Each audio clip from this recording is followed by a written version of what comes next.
السلام علیکم۔ کم سے کم ایک دفعہ درود شریف پڑھ کر نیچے کامنٹ میں ڈن لکھ دیجیے۔ اگر آپ کسی چیز کو بے صبری سے پانا چاہتے ہو تو تہجد عطا کرو۔ جو بھی چاہیے اسے مانگنے میں کبھی ہار مت مانو، کیونکہ آپ جس سے مانگ رہے ہو وہ کوئی اور نہیں بلکہ پوری کائنات کا مالک ہے۔ اسے پہلے سے پتا ہے آپ کو کیا چاہیے، لیکن وہ دیکھتا ہے کہ آپ کتنا زیادہ توکل رکھنے والے ہو اس پر، کس یقین سے دعا مانگ رہے ہو۔ آپ اس سے مانگ رہے ہو جو بہترین دینے والا ہے، جو سب سے زیادہ رحیم اور کریم ہے، جو ہر ناممکن کو ممکن کرنے والا ہے، جو کرشمات دکھانے والا ہے۔ تہجد کا وقت یہ وہ وقت ہوتا ہے جب 95% لوگ غفلت کی نیند میں سو رہے ہوتے ہیں۔ اس وقت اللہ کو پکارنے والوں کی تعداد بہت کم ہوتی ہے۔ اللہ کے قریب اس کے کچھ خاص بندے ہوتے ہیں، وہ جو چاہتے ہیں اللہ انہیں وہ عطا کرتا ہے۔ کہا جاتا ہے کہ تہجد کی دعا ویسی ہوتی ہے جیسے کہ کوئی تیر جو نشانے پر ہی لگتا ہے، مطلب دعا 99% قبول ہوتی ہے، اور اگر 1% قبول نہیں ہو رہی تو اس کے پیچھے اللہ تعالیٰ کی حکمت چھپی ہوتی ہے۔ ہو سکتا ہے جو مانگا جا رہا ہے وہ آپ کے حق میں بہتر نہیں ہے، اور ہو سکتا ہے کہ ابھی اس کا صحیح وقت نہیں ہے ملنے کا، یا تھوڑے وقت کے بعد اس کا ملنا آپ کے لیے لکھا ہو۔ تہجد کے لیے میٹھی میٹھی نیند کو توڑ کر نرم نرم بستر کو چھوڑ کر اٹھنا اور پھر رب کے حضور کھڑے ہونا، واللہ اس سے کہتے ہیں محبت، قربانی اس سے ہی کہتے ہیں۔ کچھ پانی کی تڑپ میں آدھی رات میں اٹھ کر آپ اپنے رب سے سوال کرو اور وہ خالی ہاتھ لوٹا دے، ایسا لگتا ہے آپ کو کہ وہ خالی ہاتھ لوٹائے گا۔ یاد رہے تہجد نفلی عبادت ہے، یہ قبول تبھی ہوگی جب فرض کی ادائیگی ہوگی، مطلب پہلے ہم نے 5 وقت کی فرض نماز پابندی کے ساتھ ادا کرنی ہے، پھر تہجد۔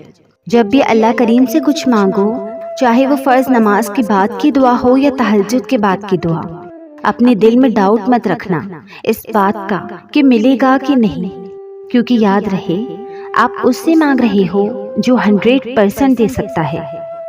آپ کا تہجد تک آنا اس بات کی دلیل ہے کہ آپ کی دعا قبول کی جا چکی ہے۔ تہجد کے وقت آپ کی چھوٹی سے چھوٹی پکار بھی سیدھا عرش تک جاتی ہے۔ جب آپ اپنے رب سے مخاطب ہوتے ہو تو آپ کا رب کہتا ہے، مانگو جو مانگنا ہے میں سنوں گا، کون سی فریاد لائے ہو مجھ سے مانگو میں پوری کروں گا۔ جس پل آپ کے ہاتھ اپنے رب کے آگے اٹھتے ہیں نا، آپ کی زبان سے نکلی ہر ایک دعا پر کن کہہ دیا جاتا ہے۔ یہ نہ سوچو کہ تہجد میں مانگنے کے بعد بھی ہماری دعا قبول نہیں ہوئی۔ یہ سوچو اگر اس نے دعا قبول کرنی ہی نہ ہوتی تو وہ ہمیں تہجد تک لاتا ہی کیوں۔ تہجد کی دعا مقدر بدلنے کی طاقت رکھتی ہے۔ جو دعائیں فرض نمازوں میں قبول نہ ہو رہی ہوں وہ تہجد کی نماز میں قبول ہونے کی طاقت رکھتی ہے۔ جو دکھ چین نہیں لینے دے رہے، تہجد ان دکھوں کو جڑ سے مٹانے کی طاقت رکھتی ہے۔ یہ جو دل اتنا بے چین ہے نا، تہجد روح تک میں سکون پہنچانے کی طاقت رکھتی ہے۔ تہجد نصیب والوں کو نصیب ہوتی ہے اور نصیب کو 4 چاند لگانے کی طاقت رکھتی ہے۔ اکیلے ہو کوئی ساتھ نہیں دیتا تو جان لو تہجد رب سے ملوانے کی طاقت رکھتی ہے۔ جو کچھ ناممکن لگ رہا ہے تہجد اسے ممکن بنانے کی طاقت رکھتی ہے۔ آنسو، سسکیاں، تکلیفیں، پریشانیاں، تہجد ان سب سے چھٹکارا پانے کی طاقت رکھتی ہے۔ کوئی راستہ نظر نہیں آ رہا تو پریشان نہ ہو، تہجد معجزے کرنے کی طاقت رکھتی ہے۔ اللہ کہتا ہے کوئی مانگنے والا جو مانگے مجھ سے اور میں عطا کروں۔ تو جان لو تہجد رب سے کن کہلوانے کی طاقت رکھتی ہے۔ ہو ہی نہیں سکتا کہ آپ اپنی نیند قربان کر کے تہجد تک جائیں اور خالی لوٹائے جائیں۔ ہو ہی نہیں سکتا کہ آپ تہجد کے وقت اللہ کو پکارے اور وہ آپ کی پکار انسنی کر دے۔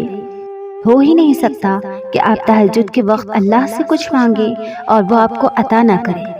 ہو ہی نہیں سکتا کہ آپ اللہ سے اپنے غموں سے نجات مانگیں اور وہ ہمیں غموں سے رہا نہ کرے۔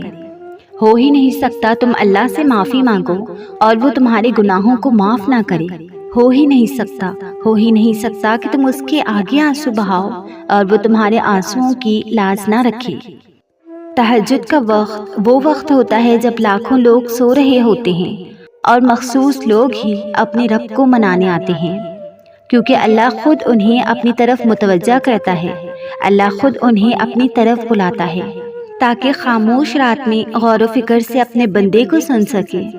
جب کوئی راستہ نظر نہیں آ رہا ہو اور اللہ آپ کو تہجد کی راہ دکھا دے تو جان لو تمہیں بہترین سے نوازنا چاہ رہا ہے۔ وہ ہر ایک راستہ بند کر دیتا ہے اور صرف ایک راہ تہجد کی کھول دیتا ہے تاکہ آپ اس سے ہم کلام ہو سکے، تاکہ وہ خاموشی میں آپ کی سن سکے۔ آپ کا تہجد تک آ جانا ہی اس بات کا ثبوت ہے کہ اللہ کو آپ سے اور آپ کو اللہ سے بے پناہ محبت ہے۔ آپ اسے سنانا چاہتے ہو اور وہ آپ کی سننا چاہتا ہے، آپ اس سے مانگنا چاہتے ہو اور وہ آپ کو نوازنا چاہتا ہے۔ تہجد بڑی لاڈلی عبادت ہے اور اللہ کے لاڈلوں کو ہی نصیب ہوتی ہے۔ تہجد کبھی بھی تھکنے نہیں دیتی، نہ آپ کو اور نہ ہی آپ کی دعاؤں کو، اور یہی تو تہجد کی دعاؤں کی قبولیت اور آپ کے رب کی آپ سے بے پناہ محبت کی نشانی ہے۔ اگر تہجد میں کوئی خاص بات نہ ہوتی تو اللہ کیوں تہجد پڑھنے والوں کے لیے پہلے آسمان پر آتا، صرف یہ پوچھنے کے لیے کہ انہیں کیا چاہیے۔ اللہ ان کی دعائیں 7 آسمانوں کے پار سے بھی سن سکتا ہے، لیکن پھر بھی اللہ ان سے ملاقات کے لیے تشریف لاتا ہے۔ تو جیسے اللہ نے تہجد کو باقی نمازوں سے جدا رکھا ہے، ویسے ہی اس نے تہجد پڑھنے والوں کو بھی سب سے جدا رکھا ہے۔ اللہ تعالیٰ تہجد پڑھنے والوں کو سب سے زیادہ خاص رکھتا ہے اور ان کے لیے ایسے معجزے ہیں جو کسی کے لیے نہیں۔ اب اللہ 7ویں آسمان سے پہلے آسمان پر اپنے بندوں کو خالی ہاتھ لوٹانے تھوڑی نہ آتا ہے۔ تہجد وہ نماز ہے جس پہ انسان رات کے اندھیرے میں اپنے اللہ سے ملاقات کرتا ہے، وہ نیند سے بیدار ہو کر اپنے رب کے آگے جھکتا ہے۔ ضروری نہیں کوئی تہجد پڑھتا ہو تو محبوب کی محبت ہی مانگتا ہو، کیونکہ وہ جو اللہ ہے نا، اس کی محبت میں بڑا سکون ہے۔ اور تہجد کی توفیق بھی جناب انہیں ہی ملتی ہے جنہیں اللہ کو راضی کرنا ہوتا ہے۔ تہجد کے وقت کا سکون صرف وہی سمجھ سکتا ہے جس نے تہجد میں اللہ سے باتیں کی ہوں، جس نے تہجد کی نماز میں دنیا کی محبت نہیں بلکہ اللہ کی محبت مانگی ہو۔ تہجد وہ نماز ہوتی ہے جو ہمیں ہمارے اللہ کے بہت قریب کر دیتی ہے، اور تہجد میں مانگی گئی دعاؤں پہ کن فیکن کی بارش ہوتی ہے۔ جب بندہ گڑ گڑا کر اپنے رب سے دعا کرتا ہے تب اللہ بھی اپنے بندوں کی دعاؤں پر کن کہہ دیتا ہے۔ آپ کوشش تو کریں اللہ سے دوستی لگانے کی، اور جس دن آپ کی دوستی اللہ سے ہو جائے گی نا، تو یقین مانیں آپ کو لوگوں کی ہمدردی کی ضرورت نہیں پڑے گی، نہ ان کے پیچھے بھاگنا پڑے گا۔ اس لیے نماز پڑھو، تہجد پڑھو اور اپنے اللہ سے دوستی کر لو۔ دل نہیں بدل رہا تو کیا ہوا، تہجد سے تو نصیب بھی بدل جایا کرتے ہیں۔ تہجد کی دعائیں جب نصیب کے روبرو آ کر کھڑی ہو جاتی ہیں تب کچھ بھی ناممکن نہیں رہتا، تب 400 کن کی صدائیں گونجتی ہے۔ تہجد کا خاموش سجدہ اور زار زار بہتے آنسو اللہ کبھی ضائع نہیں کرتا۔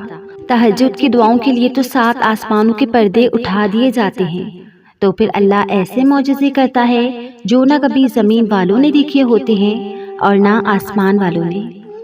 تہجد بڑی افضل عبادت ہے، تبھی تو یہ فرض نہیں کی گئی، کیونکہ فرض عبادات تو انسان اکثر خوف سے بھی پڑھتا ہے یا یہ سوچ کر بھی پڑھ لیتا ہے کہ اس کا روز محشر سوال کیا جائے گا، مگر تہجد انسان ہر ڈر سے آزاد ہو کر پڑھتا ہے، اس میں سوال اور جواب کا خوف نہیں ہوتا۔ تہجد عشق کی نماز ہے اور بس یہ سوچ کر پڑھی جاتی ہے کہ آج اللہ سے ملاقات کرنی ہے، آج اللہ سے تب بات کرنی ہے جب سب سو رہے ہوں۔ جب اللہ انسان کے دل میں اتنی تڑپ پیدا کر دیتا ہے تو وہ رات کی گھک اندھیرے میں اپنے سکون اور نیند کو چھوڑ کر اللہ سے ملنے آتا ہے۔ اور سوچو وہ منظر جب تم اللہ سے ملاقات کے لیے اس کے روبرو ہو جاؤ گے اور وہ پہلے سے تمہارے انتظار میں ہو، تو پھر کیا کیفیت ہوگی۔ سارا جہان محبت کے رنگوں میں ڈھل جائے گا، ہر چیز معجزہ لگے گی اور اللہ کی محبت سے دل یوں پھٹنے لگے گا جیسے جسم سے ابھی جان نکل جائے گی۔ تبھی تو اللہ نے اسے لاڈلی عبادت کہا ہے اور اس عبادت تک پہنچ جانے والا اللہ کا سب سے لاڈلا بندہ ہے۔ اور بتاؤ، جب لاڈلا فرمائش کرتا ہے تو کیا اس کی فرمائش کو رد کرنے کی گنجائش باقی رہتی ہے؟